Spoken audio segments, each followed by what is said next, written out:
Bonjour à tous et bienvenue sur ce petit tutoriel qui va vous apprendre à créer un compte pour accéder à la classe virtuelle. Donc, dans un moteur de recherche, vous tapez par exemple ma classe à la maison CNED. Voilà, vous choisissez le premier ici. Donc vous tombez sur ma classe à la maison CNED. Donc, vous cliquez sur le lien et puis vous accédez au site. Donc vous scrollez vers le bas et puis vous allez choisir ma classe à la maison, collège. Vous avez le choix entre école, collège et lycée. Donc vous choisissez collège. Le premier cadre que vous obtenez ici, vous n'allez pas pouvoir pour l'instant l'utiliser, il faut auparavant créer un compte. Donc vous allez jusqu'au bas, première visite sur ce site, pour un accès complet, veuillez créer un compte utilisateur. Donc vous créez un compte. Vous lisez les conditions d'utilisation, ici, puis vous les acceptez. Et ensuite, donc, vous allez remplir ce formulaire. Donc, premièrement, nom d'utilisateur. Alors, le nom d'utilisateur, il faut pas qu'il y ait d'espace, pas d'accent, uniquement des lettres en minuscules. Donc, mettez un nom d'utilisateur quelconque, enfin, en tout cas, dont vous pourrez vous rappeler. Puis ensuite, il vous faut écrire un mot de passe. Alors c'est là que le mot de passe, c'est pareil, hein, il a des contraintes.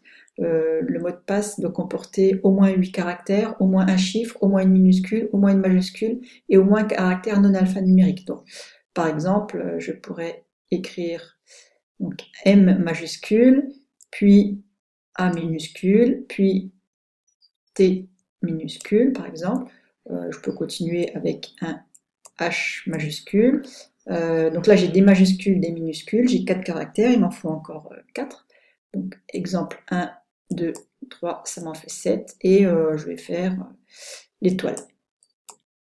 Voilà. Donc, des minuscules, des majuscules, des chiffres et un caractère spécial. Une fois que vous avez choisi votre mot de passe, vous indiquez donc votre prénom et votre nom. Donc prénom et nom, hein, c'est important de les mettre correctement puisque c'est ceux qui apparaîtront pour la classe virtuelle. Sinon, on ne pourra pas vous accepter si vous mettez n'importe quoi. Académie, donc vous rentrez l'académie. Donc nous sommes dans l'académie de Montpellier. On choisit le département qui est le département de l'Hérault, donc numéro 34.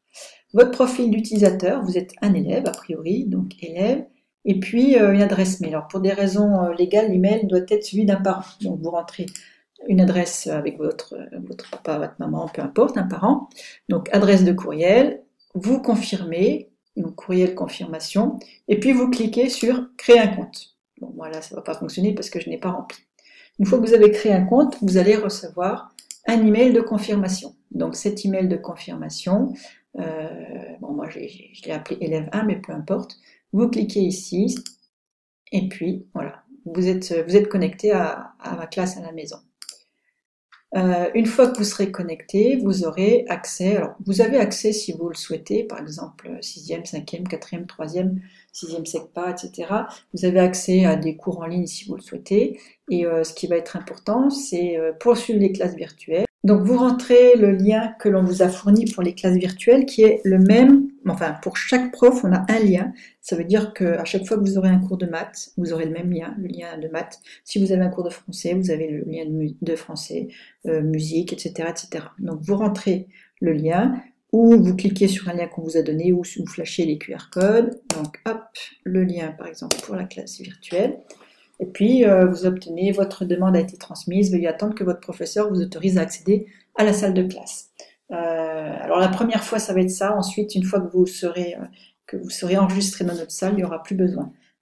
Donc moi, de mon côté, je vais avoir sur mon gestionnaire de session, donc je vois que j'ai un élève 1, donc j'accepte l'élève 1. Et voilà, maintenant que j'ai accepté, vous avez accès. Donc vous cliquez sur accès. Vous arrivez sur la fenêtre de la classe virtuelle. Et puis, eh bien, dans un deuxième tutoriel, si vous le souhaitez, je vous montrerai ensuite comment cela fonctionne. Voilà, merci pour votre attention et à très bientôt.